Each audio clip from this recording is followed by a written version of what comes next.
theory of benign deviance. I mean, yeah.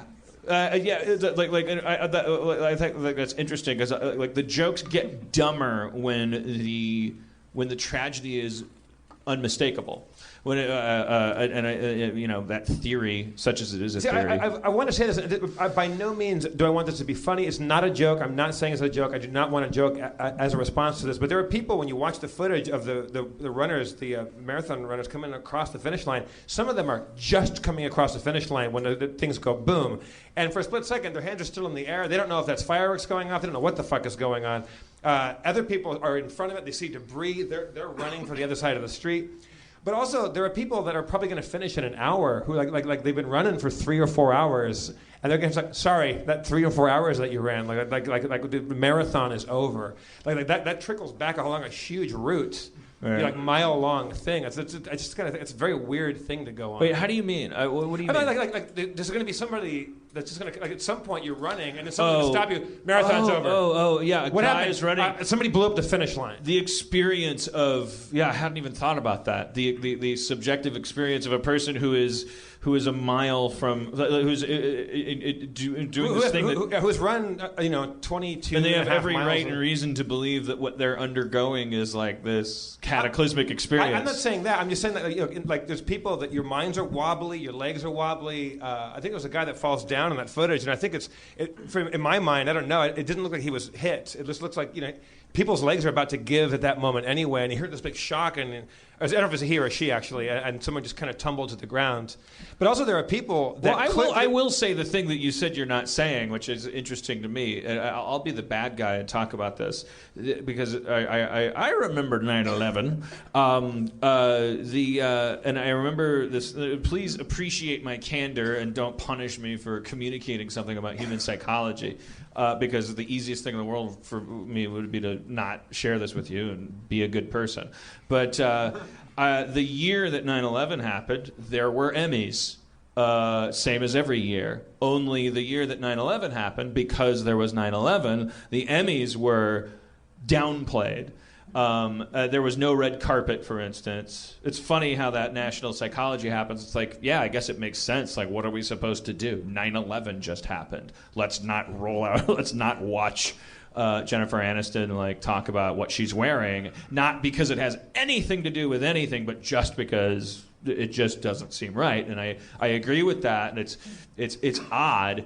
And yet I live in this universe where it's like, that's the most important thing in the world, the Emmys. And my mind went there. It was like when I thought about all the writers who were nominated and not nominated and nominated hoping to win or not having a chance to win. It's just like their lives building to this point, and then this 9/11 thing, making their Emmys not a thing. So I was just thinking of it's not a proud thing. It's just like humanity consists of two things. It consists of a big throng of this gelatinous societal collective, and it exists of all these little remarkable little snowflakes with their own little egos and their own little motivations. Speaking of motivation, whatever the motivation was for the people or persons that did this thing, what a fucking crappy thing to do is bomb the stands at the finish line of a race, where it's going to almost certainly be friends and family, like people that mean nobody any fucking harm at all. Well, where are you gonna? I mean, I don't know why I'm having that. This is another funny thing that I wanted to talk about. I was standing at the foot of Erin's bed. She's got her leg laid up with her. She's going to take antibiotics and not come to the show. And she mentioned Boston, and I was out the door, and I was like, so nobody knows what's going on, and I suddenly realized that I had an opinion. I'm telling you, I'm completely sealed off from the entire thing. I could tell you in 15 seconds everything that I've actually heard about this, because even in the green room I was telling people, because I think it's actually weird that I was in a bubble today, and I only know multiple bombs went off at the finish line of the Boston Marathon, and scores, hundreds of people are horribly injured, and that there's all kinds of gore all over the internet, and that 3 people are confirmed dead, and one of them's a kid. And so I know all that, and I know that there's that everybody's trying to figure out what the fuck happened, and that there's a huge blackout, and the cell phones are blacked out because cell phones can be used to activate bombs. And then I found out in the green room that there's more bombs. But I want to bring Kumail up in a second because he specifically, like, he was the opposite of me today. He was all over. He was on Twitter. And he was telling me before the show about how his subjective truth was changing every 30 minutes.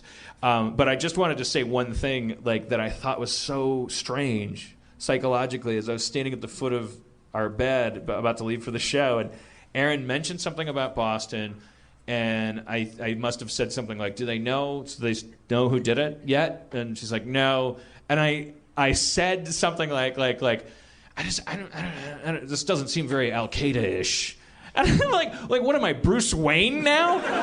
Who the fuck do I think? What am I talking about? I just think that's such a funny thing. I had to turn the news off because in that whirlwind right after a big event happens, it's an earthquake or it's a robbery or Charlie Sheen makes a phone call or whatever. Nobody has any facts, so it's a lot of alleged. But then in my brain immediately, without any like 5 seconds, and my brain chemistry is immediately, I'm Val Kilmer sitting in front of a bank of computer. This isn't the Riddler's style. Why am I on the case? Why is my brain on the case at all?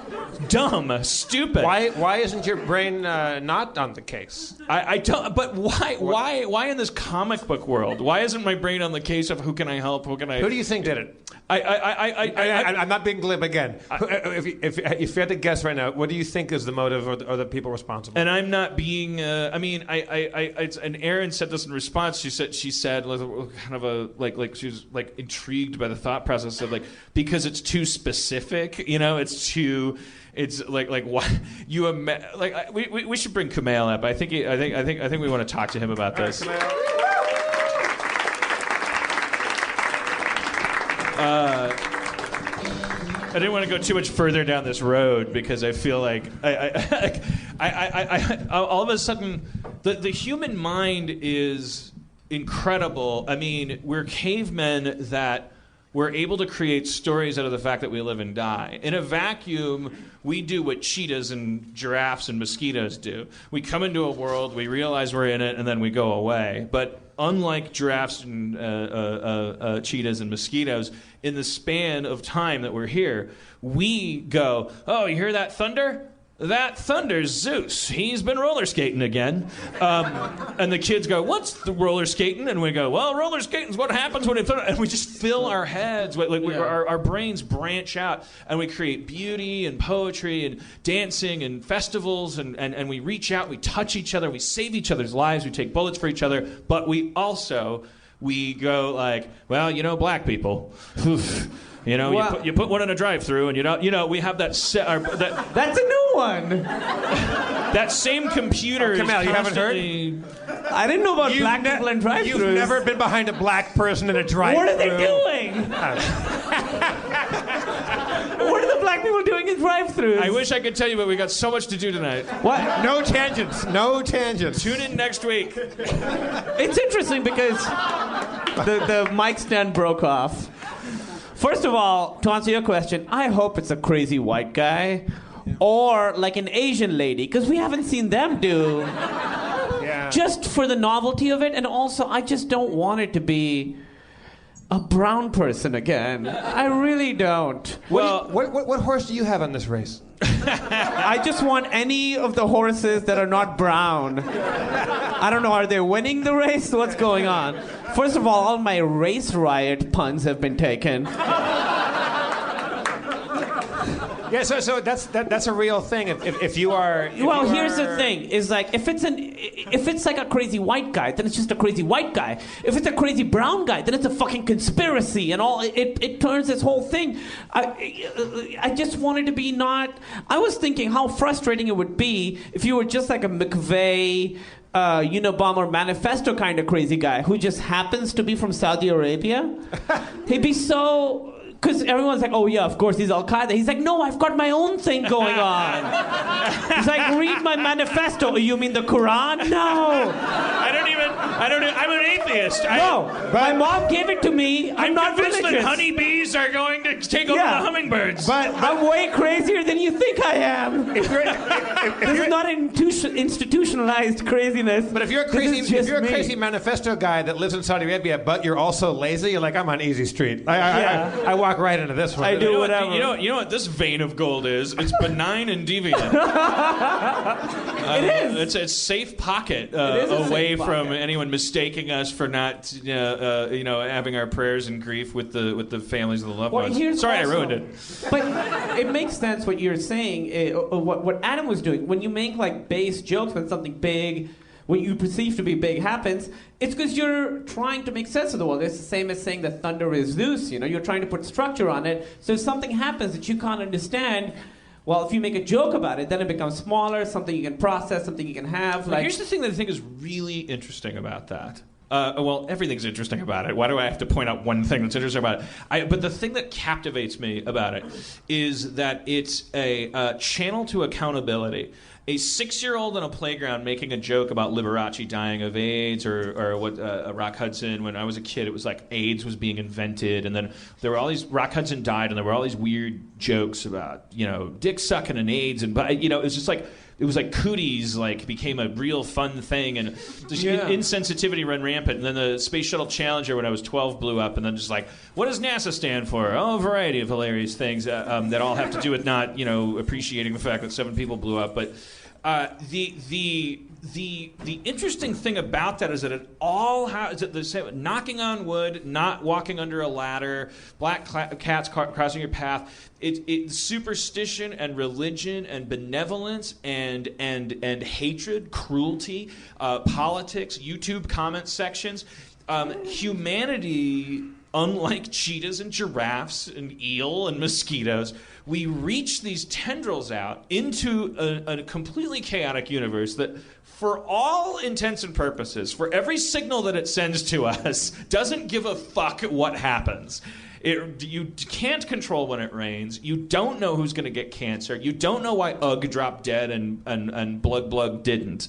But we insist upon reaching out into the world, and I don't think it's we characterize it by going like, oh, we're afraid of everything we don't understand, so we try to make sense of it.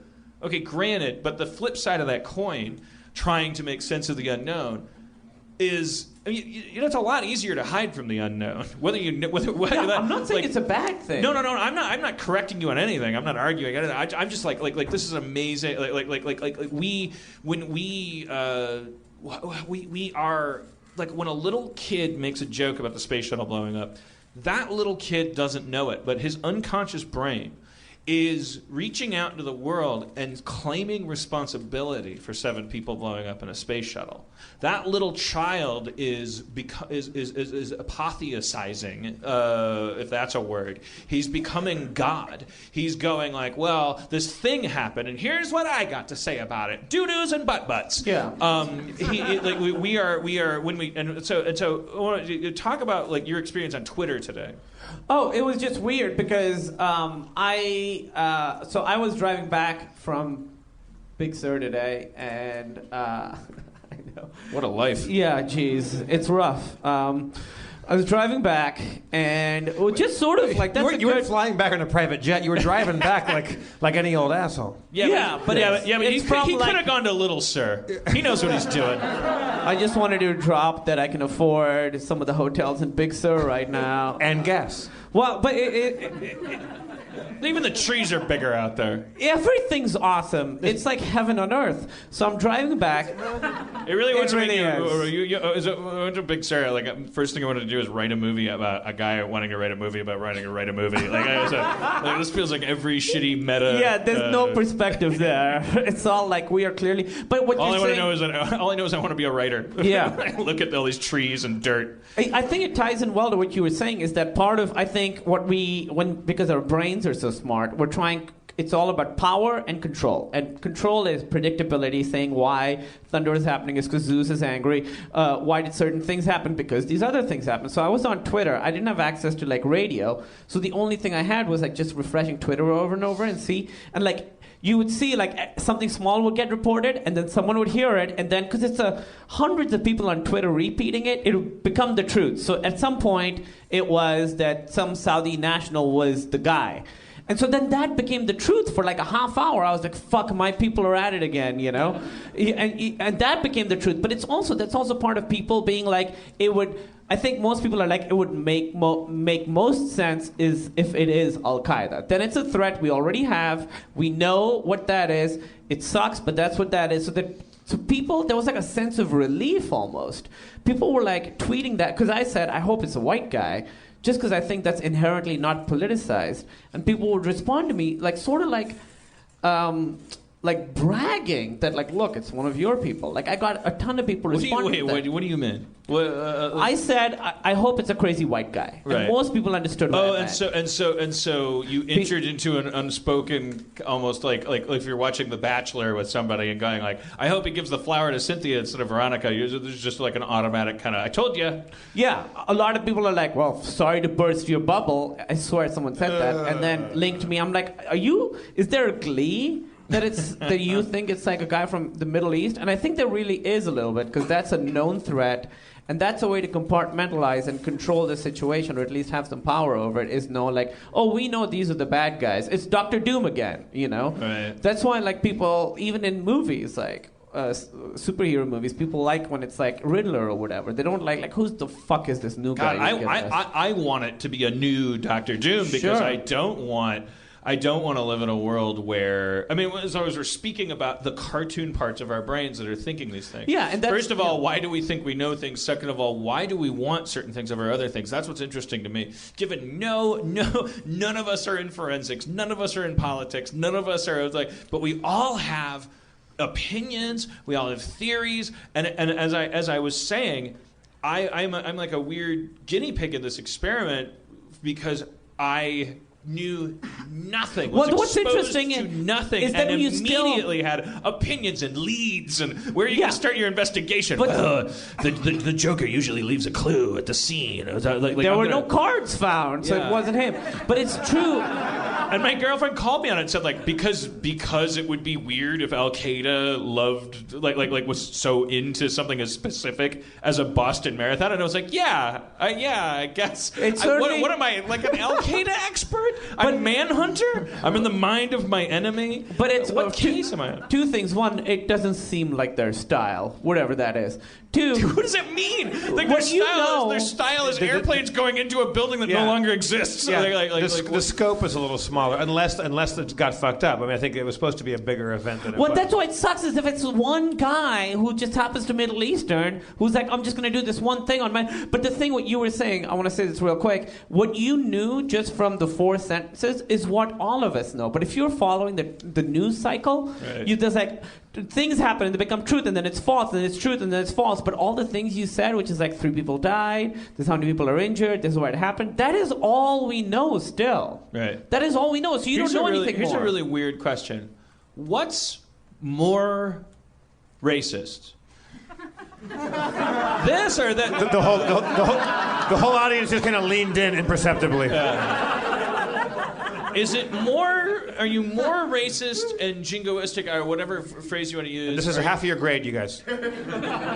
If you hope it was a Middle Easterner, let's say, I'm not even going to say Al Qaeda. I'm just going to like let's say like a.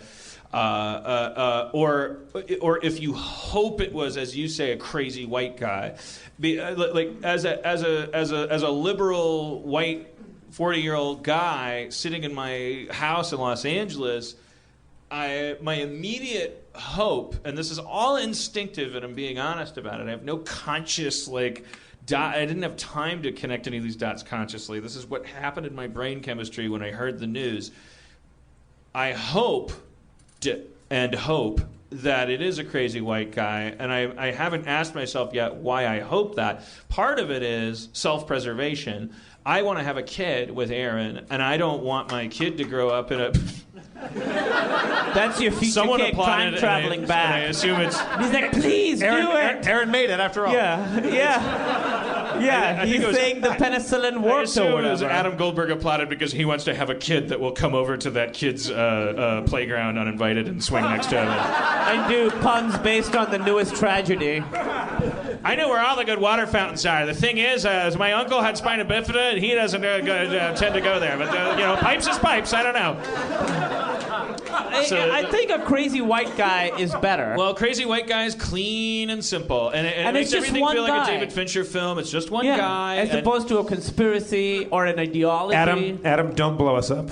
Don't blow us up, please. Okay. But am I? I mean, I am, aren't I on a deeper Noam Chomskyan level more racist, more part of the evil to hope that it wasn't the Visigoths that spit on the wall of Rome? Why do you say that? Because I want to think that they're gone. Because I don't want them in the picture. Doesn't that make me? Don't I want to think. I don't want to raise my child, my beautiful, rich white child, in a world where the Legion of Doom is still operative. Well, I think this is what it is. I think the Legion of Doom is still operative, right? There's always going to be, when you're the most prosperous country in the world. Well, I think we all know a lot of stuff that we don't consciously deal with. Sure. But I think what would be good from my perspective, I'll tell you why. I don't know what your perspective is. My perspective, it's good if it's not a white guy, is because I remember right after 9/11 happened, and like the shit that people would say to me on the street. It's a very, you think about yourself, you personalize it. I don't want that stuff happening to me again. I don't want that shit happening to me. And I also, if it's a white guy, it's just one white guy. If it's a brown guy, it's all the brown people are somehow accountable. That's just how it happens. Right. That's how I see it happening on Twitter. That's just how it happens. I would see the looks. It's interesting. Like, I live in LA, I go to New York, but when I go to Ohio, I get looks, I swear. I was like, why is that guy looking at me? I'm like, oh, right. This was a look I was used to 10 years ago, but since I've moved to New York or LA, I don't get that look anymore. I wonder if it'll ever be a woman. Because we're just saying guy, brown guy, white guy, this guy, that guy. But like it's never a woman. A lot of suicide bombers are women because they don't pat them down. This is true. I don't know why. Oh, I have God, a you're smile. right. It's Because true. they only reach up to the resistance. The what? Aaron said that's how they define the vagina at TSA checkpoints, because she always opts out. And when they tell her, I'm going to reach up to the resistance. That's what they say? And she's When the like, just so you vagina know, my pushes pussy's the back? resistance. I'm like, you're telling me, sister.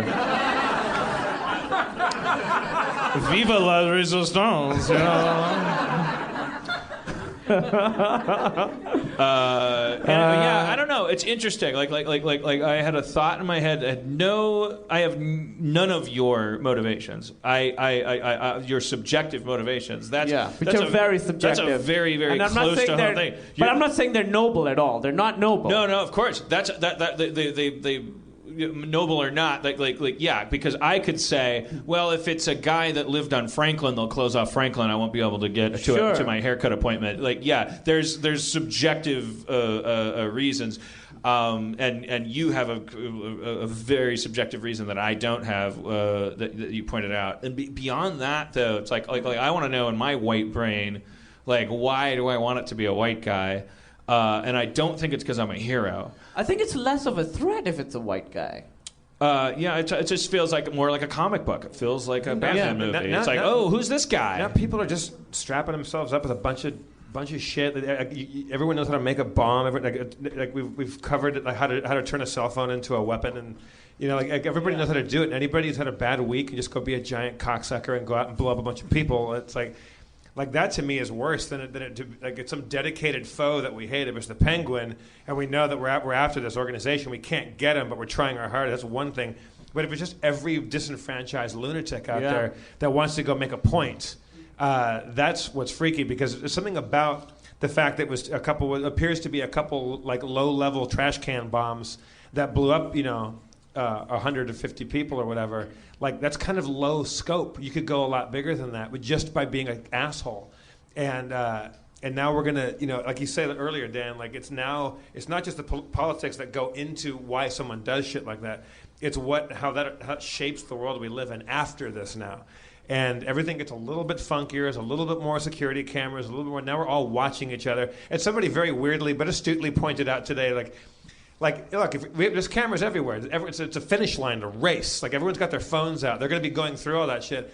And if they're going to be looking for people of different ethnicity carrying backpacks, that's everybody there. Because lots of people from all over the world have their best friend waiting at the finish line to give them a fucking power bar and some Gatorade and some shit. Well, I thought what you were going to say is if they're going to be looking for people of different ethnicity carrying backpacks, they're going to be able to focus on those people more easily than people who blended in that were wearing backpacks. But the lineup's going to be long because it's a bunch of people holding knapsacks out there and stuff like that. So. The other thing I want to say that I don't want this to be a political statement at all. I really don't. And I said this on Twitter and I got a lot of shit for it. Here's also, and I honestly am not trying to downplay anything. Fuck Mexicans.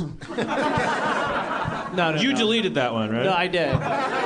But honestly, kind of fuck Mexicans. Like, what's a gordita? I don't get it. Like, how soft do your tacos have to get? Yeah, Choco Taco, the ice point cream used to taco. be the crispiness. Yeah. Get your shit together. Your ice cream taco is just a cone in a different shape. We're all onto you. Now, if it turns Don't out, make us give Texas back. Give us some tater tots or something.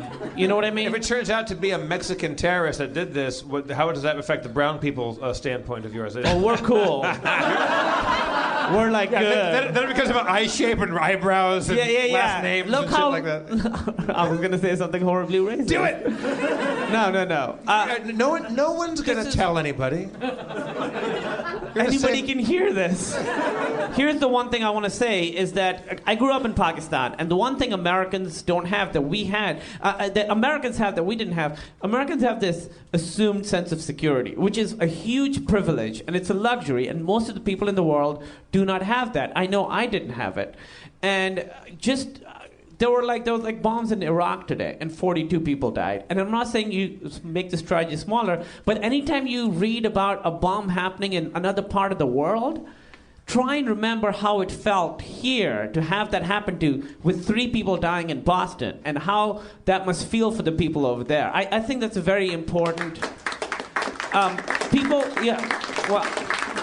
Doesn't it feel weird when you get applause and then you feel like, I didn't do that for applause? No. I think when you read about bombs all the time, bombs in Syria, and it always just goes off of you. You think it's just like some other world that's happening, but that's the world, and people are living their lives there, and they love their kids, and they love food, and they have favorite ice cream flavors or whatever. So just remember how awful this is, and even now how distant you are from it, and how it happens to people all over the world. And it's more of a fact of life for a lot of people. Yeah, absolutely. I mean, that is the fucked up thing is that when you're a fat, rich, white, 40-year-old video game loving, wheat thin eating, community creating, vodka drinking, community creating, hanging out, doing your show in Guyana, the only time these conversations happen is when this stuff happens, and it's when this stuff happens that you think that exact thought that I do, that I go, I wonder how many people, I wonder what's going on the planet, and why this is a bigger deal. And if I chime in with that sentiment at that point, I couldn't be a bigger hypocrite, because it's like I had my chance to give a fuck about whether people lived or died, and I didn't. And then, so then to Noam Chomsky chime in when it happens, it's like you're the worst of both worlds, because you're I'm eating Twinkies while everyone's dying, and then school children get shot in a thing, and then if I choose to go, well, compared to what happened. Well, I mean, it's not compared to. It's not trying to downplay anything. It's just saying people were very raw today and feeling a lot of things. And if I say this 2 days from now, people aren't going to be feeling that anymore. The bubble of security will be back. If you say that today, what you feel right now, how raw and hurt and painful it feels, that's a real feeling for a lot of people in the world all the time. And that's not to downplay anything. It just because someone died somewhere else and there was a bomb doesn't mean you can't enjoy your video games. It just means, just be aware. It's a big world, and, Yeah, well, I do think, we've entered a world where we grew up. I'll tell you, it's going to be a tough segue into D&D after this. but a welcome one. I don't think so at all. I think if you listen to last week's recording, you go like, well, there's an example of nothing going wrong in the world and nothing being sensitive, and it's just a piece of shit show. I thought the show was good. Did you think the show was bad? I blame myself. It's just a boring turd laying on the sidewalk. Was it boring? Yeah, I think so. No. It's because I forgot a belt, or it's because the microphone didn't work when I stepped up. I don't know what it is. I listened to it when I edit it, and Again, you're trying to find like a reason for something happening. You're trying to put structure on it. Anyway, but what I'm saying is, I like what I like about Harmontown is that there's absolutely nothing about something horrible happening that precludes the possibility of people being smart and fun and playing D&D, touching each other. That's awesome.